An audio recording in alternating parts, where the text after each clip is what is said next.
Hey everyone, welcome back. It's the time of year where I head north to Atlanta, Georgia for the Southern-Fried Gaming Expo. I've been going to this classic gaming convention since 2014, and it's always been a really great time. Plus, Atlanta's got lots of great food and some good nerd shopping opportunities too. This year though, I decided to leave a few days ahead of the convention to check out some additional locations and hopefully some new pinball experiences along an alternate route. One which will even take me to a bonus state. Cool, huh? But look, it's all still the South, don't get too excited. If you watched my previous travel series, you know what I'm on the lookout for in between the various pinball stops. Xbox 360 games, action movies, dumb collectibles, and so on. I bought too many records last time though, so I'm specifically not seeking out any of those on this trip. Also, with it being the temperature of the surface of the sun out here, I'm not keen on driving around with a bunch of vinyl baking in the trunk back there. But I'm not opposed to an album or two if something hits me right. We'll see. My hope is that this particular road trip video series will be a little lighter, a little looser, and a lot faster. Last time I had many segments pre-written and pre-planned, but not this go around. So I'll most likely just be filming whatever seems interesting in the moment. Then I'll try to make it all work in editing. Something for all 12 of you to enjoy.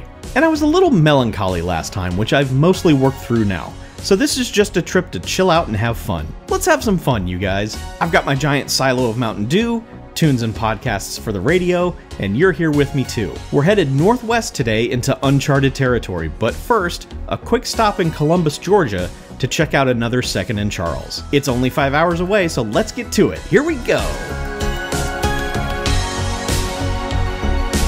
And we're here. I'm not going to take you inside this first of 3 Second and Charleses, since if you watched the last series, you know what these basically look like. I'd imagine these are all going to be no different, just with slightly different inventories. Hopefully. Just know that this first one was a success on several fronts. More on that later. But now, here we go. We are entering a whole new state. Yeah, alright, Alabama, hit it! We're headed to Opelika, Alabama, a quiet little town just outside of Auburn, to check out a concentration of cool places. I hit up a local game store called Game Exchange, had some luck there. Then I rolled up on this place called Almost Anything. Challenge accepted, Almost Anything. I mean, do you have a Dragon's Lair lunchbox and a collection of short stories based around the events of Star Trek III: The Search for Spock? Huh, you do. Well, that's Almost Anything. It was a neat little place, and let me tell you, the lunchbox purchase was a really difficult choice because it came down to either Dragon's Lair or this Disco Fever one, but since I bought a disco-themed lunchbox last summer, Dragon's Lair wins. Plus, this makes up for the lackluster Dragon's Lair machines I encountered on my previous trip. Antique Mall time, and again, I'm not going to give you the full tour for the sake of speed, but I do want to showcase some of the really dumb stuff that for some reason I regret not purchasing. Stuff like this stand-up Garfield cake pan, cause I'd eat a stand-up Garfield cake, look at that thing. I should have bought this denim hat. Or this terrifying home version of a carnival test your strength with a mallet thing. Obscure board games are always my jam, but sometimes they're out of my price range, so sorry Power Barons, next time. Also out of my price range were these old school handheld games, although I kinda wish I'd gotten them. If I was a bigger Gloria Estefan fan, maybe this would have come home with me, because, you know, Miami Sound Machine. I don't think that's what this is. Weird anime slot machine? Sure, in a different life, I could see that being loaded into my car right about now. Here's a mildly interesting anecdote about this last neat item in the place, a 1968 doozy pinball machine from Williams. The upcoming convention has an app where you can chat with other attendees, and so I made a post saying that if anyone wanted to pick up a project table on their way to or from the show, here's one. Not long after, the previous owner of this actual table responded that he sold it to the current seller over 10 years ago. That's pretty neat. I should, you know, solve cold cases or something. It was time to seek out dinner, and this place seemed like the right dumb choice because, you know, that's my name. But they closed at 5 p.m. So let me just delete this entire paragraph of pre-written jokes about how I own this place and I've come for an inspection and where's my free meal. And the main reason for this jaunt into the heart of Alabama was to visit Rock and Roll Pinball, a friendly free-play pinball arcade with a bar and a small concert hall in the back for local shows and open mic nights.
The arcade area here isn't huge, plus it was league night and there were kids everywhere too, so it was hard to get the footage I needed to properly showcase their lineup of pinball machines.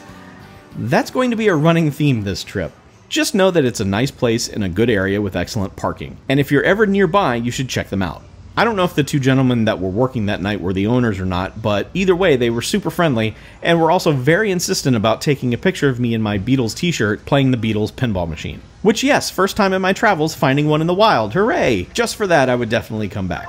The evening ends and I head up the road a ways to the Knights Hotel. It's a nice place, seems new or remodeled, but the floor plan of the rooms is, wacky. And there's all this space here in the middle of the room. For what? Dancing? I don't want to do any dancing, you guys. We've been over this.